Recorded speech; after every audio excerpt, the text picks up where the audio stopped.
안녕하세요. 윤기성 미카엘 신부입니다. CPBC 부산 가톨릭 평화방송 서포터즈인 블루프렌드 샵 2340을 소개합니다. 기도, 후원미사 참내, 정치 권유, 재능 기부, 협찬과 후원으로 블루프렌즈가 되어주세요.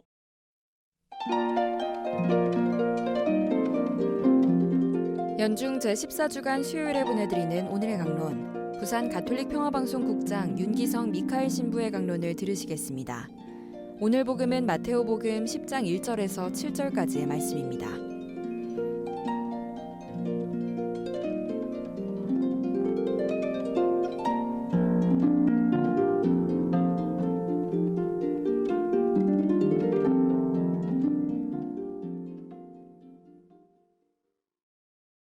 그때 예수님께서 12 제자를 가까이 부르시고 그들에게 더러운 영들에 대한 권한을 주시어 그것들을 쫓아내고 병자와 허약한 이들을 모두 고쳐주게 하셨다. 12 사도의 이름은 이러하다.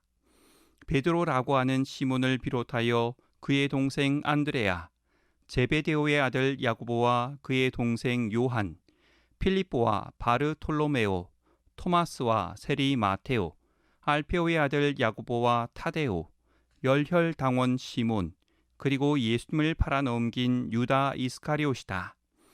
예수님께서 이 12 사람을 보내시며 이렇게 분부하셨다. 다른 민족들에게 가는 길로 가지 말고 사마리아인들의 고을에도 들어가지 마라. 이스라엘 집안의 길 잃은 양들에게 가라. 가서 하늘나라가 가까이 왔다 하고 선포하여라. CPBC 부산 가톨릭 평화방송에서 제작하는 오늘의 강론은 아침 6시 50분과 낮 4시 50분에 라디오를 통해 방송되고 유튜브와 페이스북과 같은 SNS를 통해 전 세계 교우들에게 전달되는데요. 이 자리를 통해 평소 오늘의 강론을 애청해 주시는 청취자들께 저의 고마운 마음을 전하고 싶습니다. 프랑스 남부 농촌에 살던 어느 부부가 있었습니다. 이 부부는 자신의 11번째 아들로부터 편지 한 장을 받습니다. 이 아들은 24살에 하느님의 백성을 돌보는 사제로 서품되었고 이후 너무나 명석해 신학교에서 학생들을 가르치는 교수로 일했습니다. 또 그 능력을 인정받아 주교자 성당의 명예 참사위원으로 일하기도 하셨습니다. 이 아들은 처음 들어본 조선이라는 나라에서 신부님을 보내달라고 요청하는 교들이 보낸 편지를 읽고 하느님께서 그 양들을 위해 목숨을 바치라고 자신을 부르고 계심을 직감하셨습니다. 그래서 교구 소속 사제로서의 삶을 떠나 파리 외방 전교회의 선교 사제로 지원하셨고 파리 외방 전교회 본부로 떠난 날 차마 부모님께 직접 말씀을 드리지 못했던 사실을 편지로 알리고 이해를 구했습니다.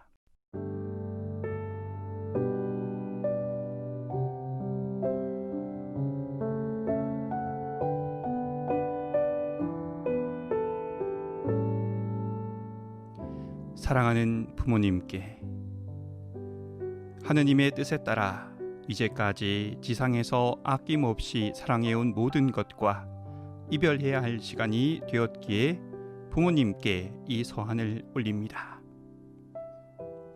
은혜롭게도 하느님 친히 제게 선교사가 되라는 열망을 심어주셨다고 생각합니다.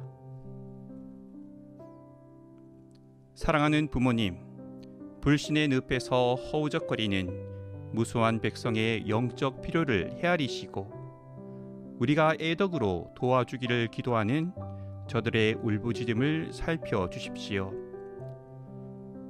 이제 작별 인사를 드립니다. 저희가 이 세상에서 잠시 헤어지지만 하느님 나라에서 영원히 함께하기를 주님께 기도합니다.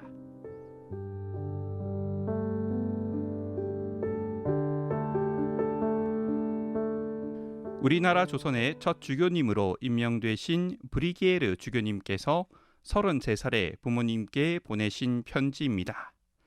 이 강론을 듣고 계신 여러분의 아들이나 딸이 하느님 부르심에 응답하기 위해 죽음의 위험을 무릅쓰고 길을 떠나겠다고 하면 여러분 마음은 어떨까요?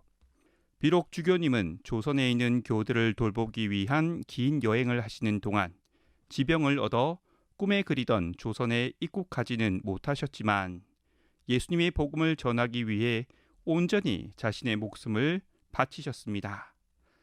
우리가 물려받은 공동체의 신앙은 우리가 개인적으로 선택한 것이라고 개인주의가 만연한 사회 속에서 생각하기 쉬운데요. 우리의 신앙은 우리에 앞서 우리에게 예수님이라는 선물을 전해주기 위해 결단하고 희생한 신앙 선조들이 계셨기에 가능했던 일입니다. 만약 브리기에르 주교님을 비롯한 수많은 선교사들이 조선에서 온 편지들을 통해 하느님께서 자신을 부르고 계신다는 사실을 외면했다면 우리 조선의 교우들이 신부님과 함께 미사를 드리고 고해성사에 참여하는 일은 많이 늦어졌을 것입니다. 오늘 복음 말씀에서 예수님께서는 12 제자들을 당신 곁에 부르시고 이들을 길 잃은 양들에게 파견하시는데요. 그 예수님께서는 우리들도 복음을 전하라고 부르고 계십니다. 그리고 세상 속으로 들어가 신부님을 간절히 기다리고 있었던 조선 교우들과 같이 예수님의 위로와 사랑, 구원이 필요한 현대인들에게 당신을 전하라고 우리를 끊임없이 파견하십니다. 우리의 신앙을 우리 자신의 삶 속에 가두어 둔다면 고인물이 썩듯이 우리의 신앙은 썩기 마련입니다. 사랑하는 형제 자매님, 오늘 하루 예수님이라는 컨텐츠를 전하기에 가장 좋은 미디어는 바로 우리 자신이라는 것을 기억하며 우리라는 그릇에 예수님을 가득 담아 이웃에게 예수님을 선물합시다. 지금까지 부산 가톨릭 평화방송국장 윤기성 미카엘 신부의 강론을 들으셨습니다. 내일도 윤기성 신부의 강론이 이어집니다. 오늘 강론은 매일 오전 11시 순교자들의 신앙을 본받아 미사를 봉헌하는 오륜대 순교자 성지와 함께합니다.